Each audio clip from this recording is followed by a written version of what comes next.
అనుదినము ప్రభు సన్నిధిలో పొందెదము అనుదిన కృపా, అనుదిన కృపా, అనుదిన కృపా.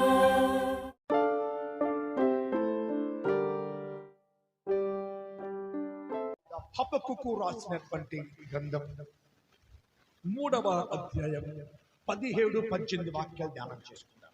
భక్తుడు ఏమంటున్నాడు? ఇదిగో అంజూరపు చెట్లు పూయకపోయినా పర్వాలేదు, ద్రాక్ష చెట్లు ఫలించకపోయినా పర్వాలేదు, ఒలివ చెట్లు కాపు కాయకపోయినా పర్వాలేదు, చేనిలోని పైరు పంటకు రాకపోయినా పర్వాలేదు, ఇదిగో తొట్టిలో గొర్రెలు లేకపోయినా పర్వాలేదు, సాలలో పశువులు లేకపోయినా పర్వాలేదు, కానీ నా జీవితంలో, నా కుటుంబంలో నాకు ఆనందాన్ని కలుగజేసే దేవుని యందు నేను ఆనందిస్తాను. హల్లెలూయా! ఈ మాటను చెప్పగలగాలి.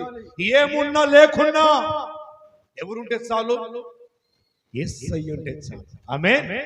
ఏమున్నా లేకున్నా యేసయ్య ఉంటే చాలు. ఇదిగో నాకు ఈరోజు తిండికి భోజనం లేదు, ఈరోజు నాకు బట్టలు లేవు, ఆహారం లేదు, అవి లేదు, ఇవి లేదు అని నువ్వు బాధపడే దానికంటే ఏమి లేకున్నా సరే యేసు ఉంటే చాలని చెప్పేసి నువ్వు దేవుని కొరకు నువ్వు నిలబడాలి. నువ్వు నిలబడితే ఆటోమేటిక్ గా దేవుడు అంటాడు. ఒకసారి మత్తయి సువార్త 6వ అధ్యాయము 28వ వాక్యం అనుకుంటాను, చూద్దాం ఒకసారి. అందువలన నేను మీతో చెప్పున్నదేమనగా, ఏమి తిందుమో ఏమి తాగుదుమో అని మీ ప్రాణము గూర్చి అయినను, ఏమి ధరించుకొందుమో అని మీ వస్త్రము దేహము గూర్చి అయినను చింతించకుడి. ఆహారము కంటే ప్రాణమును, వస్త్రము కంటే దేహమును గొప్పవి కావా? ఆకాశ పక్షులను చూడండి, అవి విత్తవు, కోయవు, కొట్లలో కూర్చుకొనవు, అయినను మీ పరలోకపు తండ్రి వాటిని పోషించుచున్నాడు. చప్పలు కొట్టి బిగ్గరగా హల్లెలూయా! ఏమి తిందుమో, ఏమి త్రాగుదామో, ఏమి ధరించుకుందామో ఇదే మనిషి యొక్క జీవన శైలి. మనిషి జీవితంలో తన జీవన శైలి ఏంటో తెలుసా? ఏం తిందుమో, ఏం త్రాగుదామో, ఏమి ధరించుకుందామో ఇదే జీవన శైలి.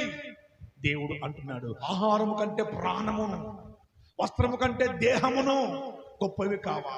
అయితే ఆకాశ పక్షులు చూడండి, అవి విత్తవు, కోయవు, కొట్లంలో కూర్చుకొనవు, ఓడకవు, కష్టపడవు, వాటిని పోషించువాడును నేను కానా?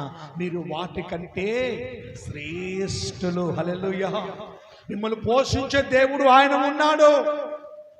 అందుకే హబక్కూకు భక్తుడు అంటున్నాడు, ఏమి లేకపోయినా దేవుడి యందు ఆనందిస్తాను. ఈ మాట నువ్వు చెప్పగలవా బిడ్డ? నీ కుటుంబంలో ఏమి లేకపోయినా, ఏమున్నా ఏమి లేకపోయినా యేసు ఉంటే చాలు నా జీవితంలో. వ్యాపారం జరగకపోయినా, ఉద్యోగం లేకపోయినా, చదువులో మంచి మార్కులు రాకపోయినా, ఇదిగో నా దేవుడు నా పక్షాన ఉన్నాడు, ఆయన కార్యములు చేస్తాడు. హల్లెలూయా! నా దేవుడు నాతో ఉంటే చాలు. అంత గొప్ప హబక్కూకు ప్రవక్త అంటున్నాడు, నేను నా దేవుడి యందు నేను ఆనందిస్తాను, నా రక్షణకర్త అయిన దేవుని నేను ఆనందిస్తాను అనేసి అంటాడు.